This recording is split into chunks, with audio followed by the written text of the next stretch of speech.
Well, this is always nice when we get to spend a little time with Tori Amos here in the Mountain Music Lounge. Hi. Hi, Marty. Hi. Good to have you back in town. Thank you. Last time you and I spent some time together was right around the holidays, probably a couple years ago at I don't expect you to remember all this, but it was at a hotel and everything was decorated pink. Do you recall that? The Christmas trees had pink ribbons on them, and I think they gave you all of Pink's that. Good. Pink is good. All right. I have a 4-year-old, so. I know, and in fact, I think that's what you were collecting the pink ribbons for. Right, for my own party. Yeah. That's what I was doing. I Yeah. was doing a Tori Winona. I was putting the pink in my bag. Yeah. I think that's what I did. Anyhow, it's nice to have you back in more of an intimate setting here, because at that time we were on a stage and there was an audience and whatnot. But tonight, big show at Benaroya Hall, sold-out performance at a beautiful concert hall. Have you stepped foot in Benaroya yet? Have you done your sound check? Not yet. I've been backstage. I've had such a morning. It's ridiculous. What's been going on? Well, I got up. I'm a mom. Uh-huh. And we had to get, I did Jay Leno last night, so I had to get on the plane. And I've been all the princesses on the plane today. The magnetic princesses, Okay, they make these princesses, Marty, in magnetic form, and you put their clothes on. Otherwise, they're undressed.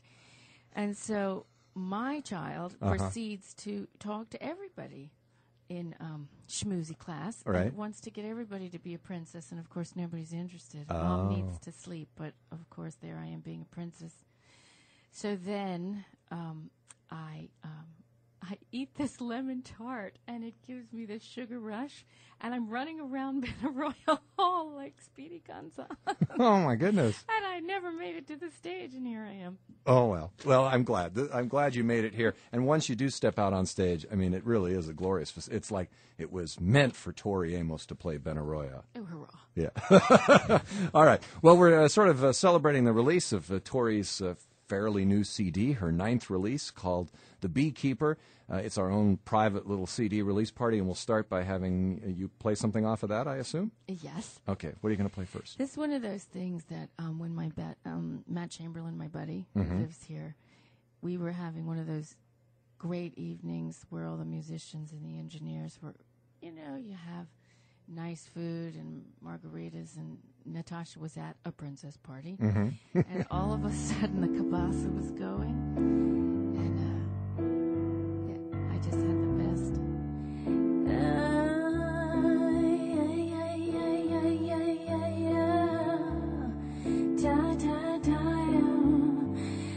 I feel sexy, yeah, still my man, but it's my time.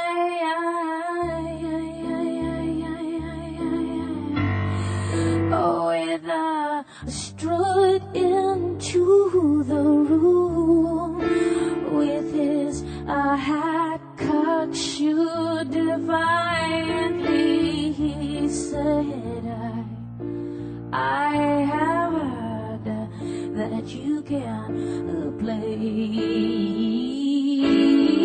the way I like it to be played. I said I can play any way that you want, but first I want to know, baby, is it sweet your sting? Is it real, this infusion again? It heal where others have before have failed. And so somebody shake me sign, 'cause I am inching ever closer to the tip of this go of Beyonce's tea.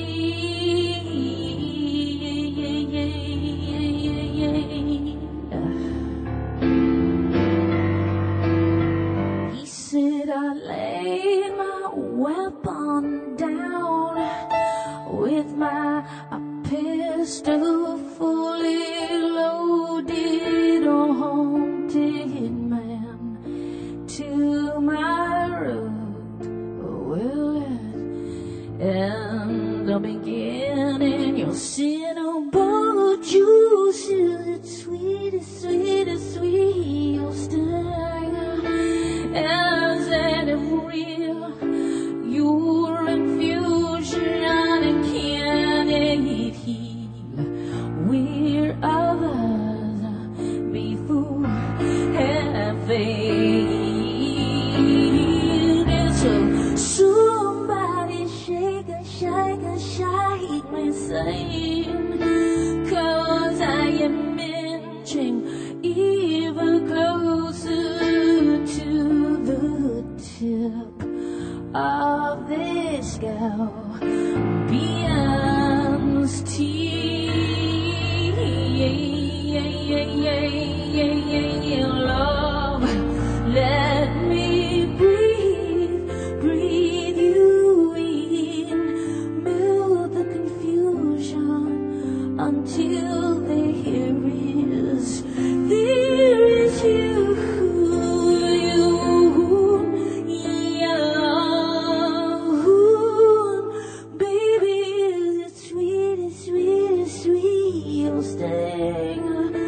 As at a rare, your infusion and can it heal where others before have failed. And so somebody shake me side, 'cause I am inching even closer of this Scorpion's teeth.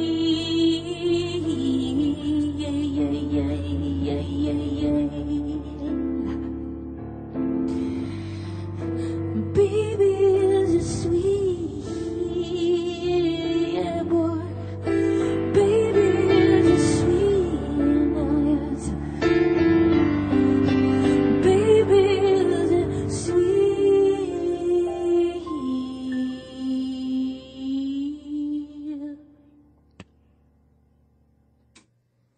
Holy smokes. Man. 1037 The Mountain, that's a live performance here in our Mountain Music Lounge. Tori Amos, who's in town for a soul. I put that much emotion into anything, I pass out. It's that lemon tart. You're still on the sugar high? Wow.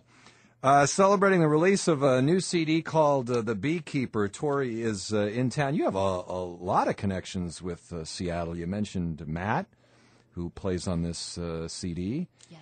And 2005 saw the release of your first book, which is co-authored with a woman who is Ann Powers. Ann Powers. She's That's the right. senior curator at the Experience Music Project. Yes, is that and her a position? very smart gal. Tell me about the book. Was that a challenge for you? It explores pretty much every aspect of your life and kind of lays it out there.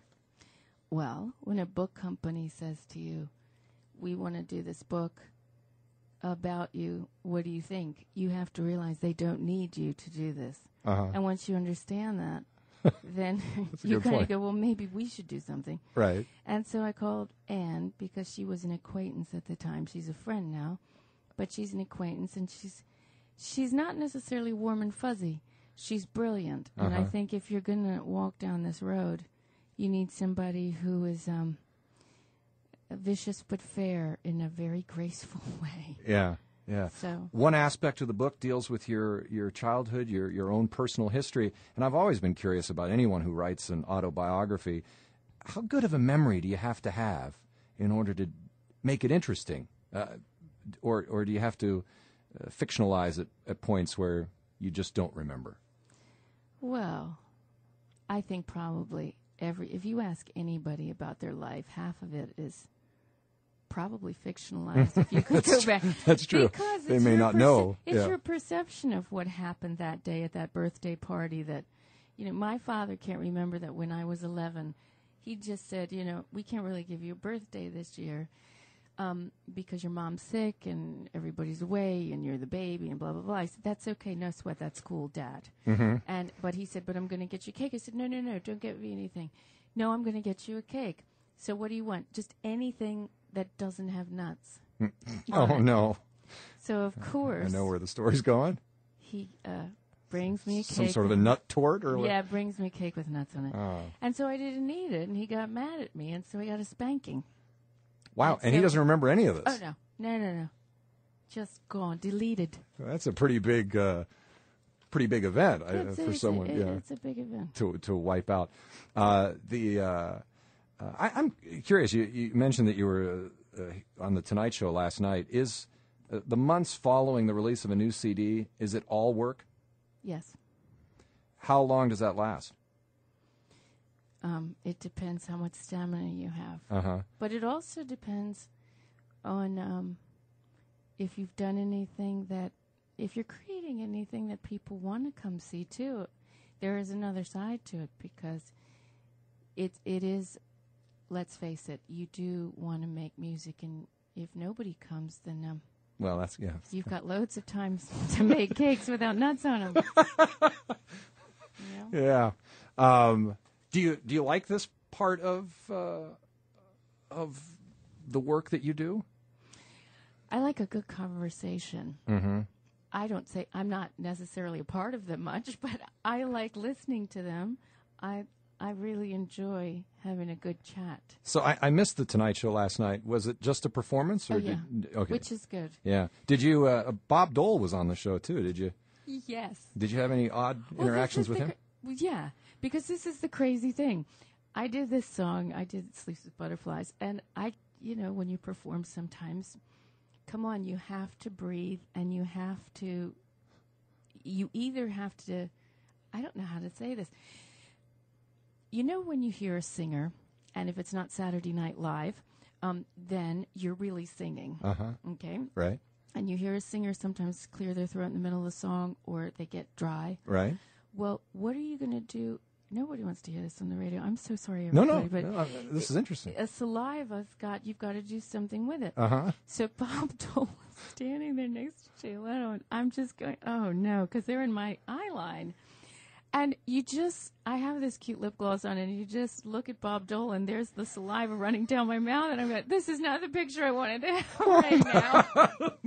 I had many tonight. Where's my cute husband? So anyway, but there they were, and he comes up after me, and it was funny. He was very sweet. He said, "Well, that was a nice song." I said, "Well, thank you," and I said, "You preached at my dad's church a long time ago," and he smiled and said, well, "Yeah, that was a nice song." I said, "No, you preached at my dad's church in the '60s." Uh-huh. No kidding. He did in Georgetown, supposedly. Huh. Either my dad is having a strange fantasy moment, or Bob Dole is really into that song. Yeah, wow. That's he said that's a long, long time ago. Before we get to the next song, can we talk briefly about the Da Vinci Code? I was on vacation last week and finally read the book. I believe I was the only person on the planet who hadn't yet. And then I go to your website today, and I find that you've been doing research that's very much along the lines of the theories that are espoused in that book. That is, that history was tinkered with in order to strip the feminine. Well, this little theory has been going on for a long, long time. Right. And have you been working with it for a while? I think a lot of people, if you've read the Gnostic Gospels, if you've read the Da Vinci Code, whether you like it or not, the point is the book has made sort of a caper so that people can maybe trail back to historical information. But what I found really intriguing is when I was writing The Beekeeper, I picked up the Gnostic Gospels by Elaine Pagels, who's a professor at one of those smart schools on the East Coast. I don't know anymore. And you can really kind of begin to see where the early church minimized women's role. Mm-hmm. And so possibly, instead of Mary Magdalene being a prostitute, she was a profit, and that was not profitable for the early fathers. Yeah, well, the first thing I did was pulled out went to an encyclopedia and got a copy of the Last Supper, Da Vinci's Last Supper, and looked, and the sitting just to Jesus's right there is suspiciously feminine. Well, I don't know who decided that. I still think a guy, if he says good things, he says good things. He can also put, nice lip gloss next to his mouth and still say great, intelligent things. Yeah. Yeah, exactly. All right. Tori Amos is here in the Mountain Music Lounge prior to her sold-out show tonight at Ben Arroyo. Oh, what a show that will be. This is where, like I said, this is where you were meant to play.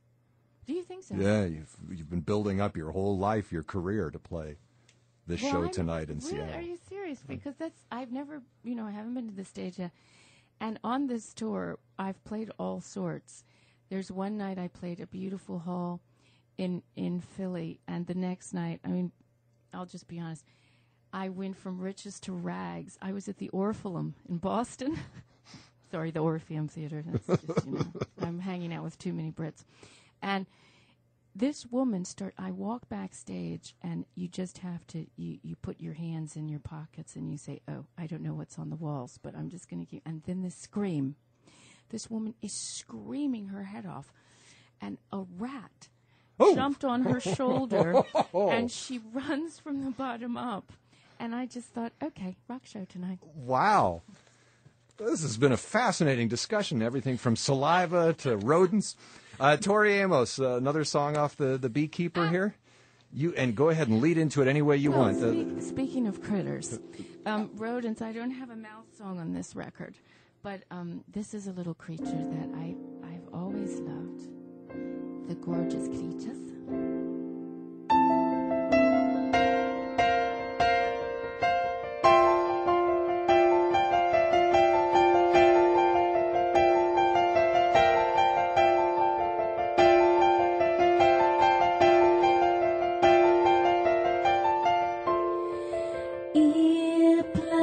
Airplanes take you again. Oh, you flying above where we live.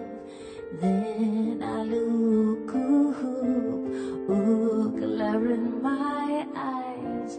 Are you having regrets about listening? I'm not, but I like rivers that rushing, soothing and moving. Is there trouble I heed for you, the acrobat? I won't push you unless you have net. You say the word, I will find you. If you need some time, I don't mind.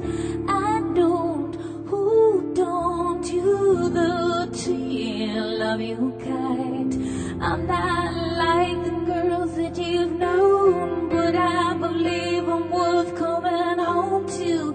Kissing with night, this girl only sleeps with butterflies, with butterflies. So go on and fly then. Boo.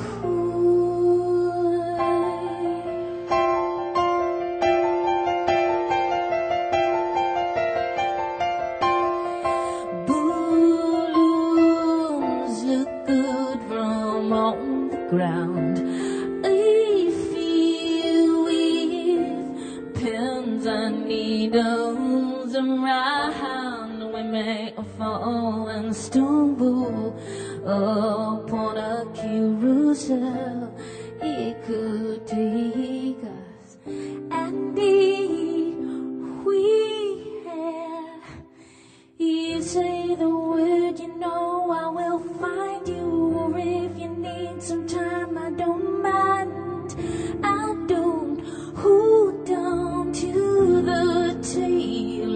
your kite. I'm not like the girls that you've known, but I believe I'm worth coming home to. Keisha, weeknight, this girl. You say the word, you know I will find you. Or if you need some time, I don't mind.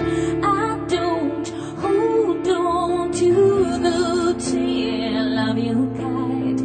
I'm not like the girls that you've known, but I believe I'm worth coming home to.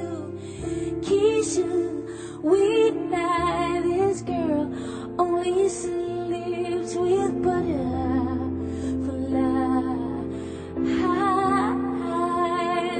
with butterflies,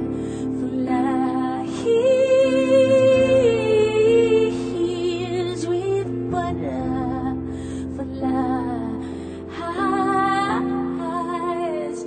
So go on and fly, boy.